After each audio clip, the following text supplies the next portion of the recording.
আজকে রেসিপি কি? আজকে রেসিপি ঢ্যাঁড়স চিংড়ি।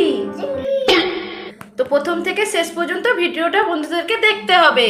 এবার ঢ্যাঁড়সগুলোকে আমি প্যাকেট থেকে বের করে ভালো ভালো ঢ্যাঁড়সগুলো বেছে নেব। চলো এবার ঢ্যাঁড়সগুলোকে বেছে নেব একে একে করে। দাঁড়াও দাঁড়াও, তুমি পারবে না, একটু নরম দেখে রেখে দেবে, একটু যেগুলো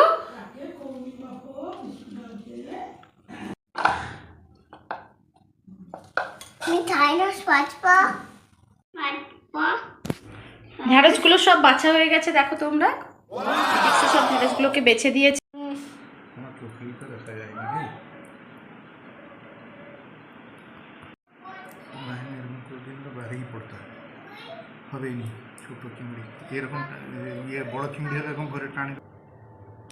দেখো বন্ধুরা, এবার কিন্তু চিংড়িটা সব পুরো সুন্দর করে ছাড়ানো হয়ে গেছে।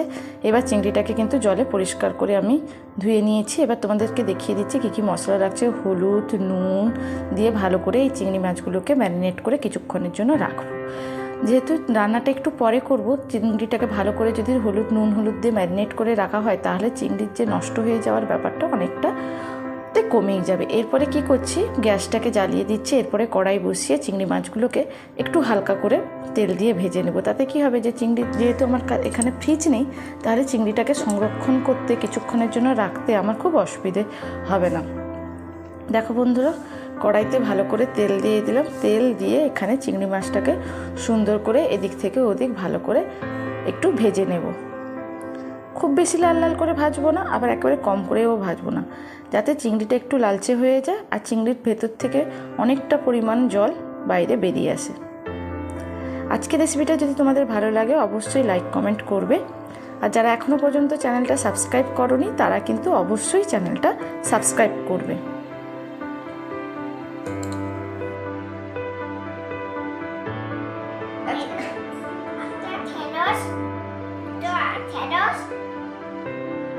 যে তোমাদের রিপিক সাহেব বলছে ঢ্যাঁড়সগুলোকে ধুয়ে ঝুড়িতেও পুরো সুন্দর করে শুকিয়ে রেখেছে। এবার চলো এগুলো জল ঝরে যাওয়ার পরে এগুলোকে কাটা হবে, তাই তো?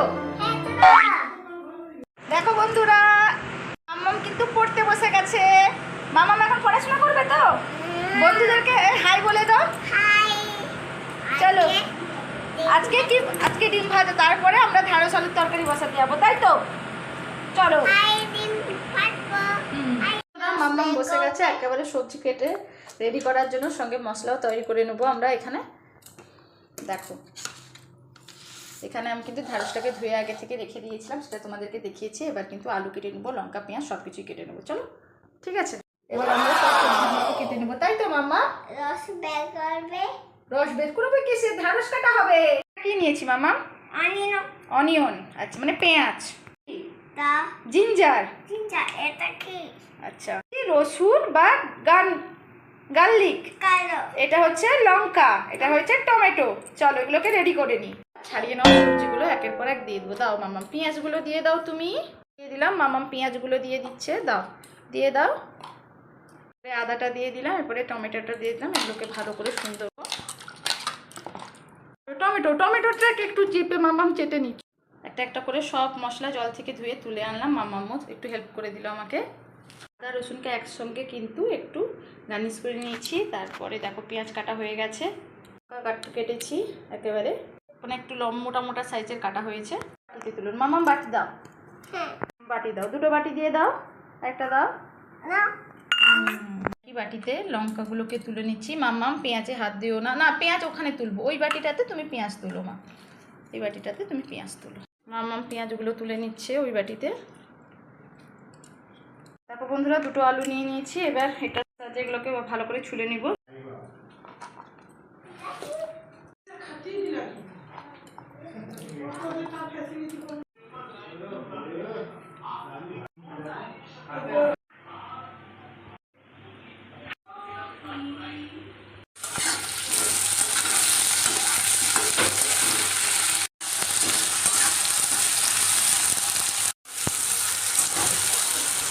দেখো বন্ধুরা, তেল গরম করে আলু দিয়ে দিয়েছি। এরপরে তাতে আলুতে দিয়ে দিয়েছি অল্প পরিমাণে লবণ, দিয়ে আলুগুলোকে সুন্দর করে লাল লাল করে একটু ভালো করে ভেজে নিচ্ছি।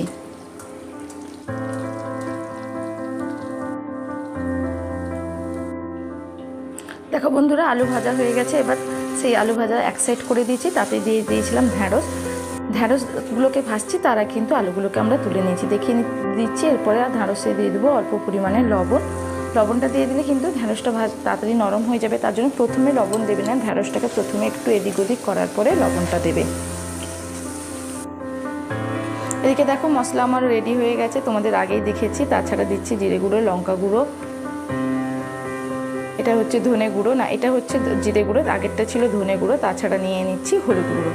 দেখছো পাচ্ছ বন্ধুরা, মশলা একেবারে রেডি। আর নিয়েছি গোটা জিরের সঙ্গে আলু কিন্তু ভেজে তুলে রেখেছি। এবার ঢ্যাঁড়সগুলোকে সুন্দর করে ভেজে তুলে রাখছি, যখন বাবা আসবে তখন এবার রান্না হবে। চলো, বাবা কিন্তু চলে এসছে, এবার রান্না বসে গেছে।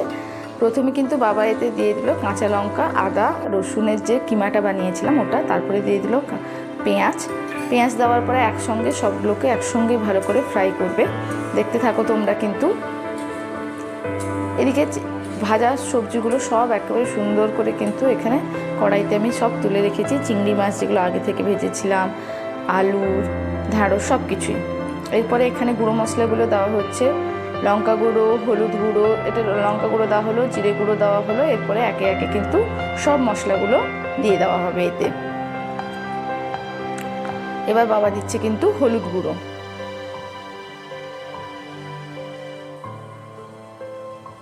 এবার দিয়ে দিল অল্প পরিমাণে লবণ, সঙ্গে দেওয়া আছে টমেটোটা যাতে ভালো করে সেদ্ধ হয় তার জন্য তাতে দিয়ে দেওয়া হলো লবণ।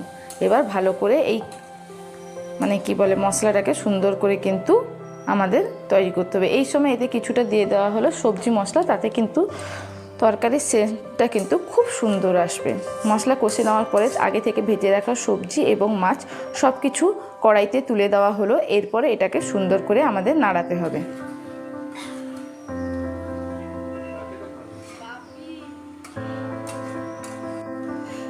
দেখো বন্ধুরা, এটা কিন্তু পুরো সুন্দর করে প্রায় মাখানো হয়েই গেছে।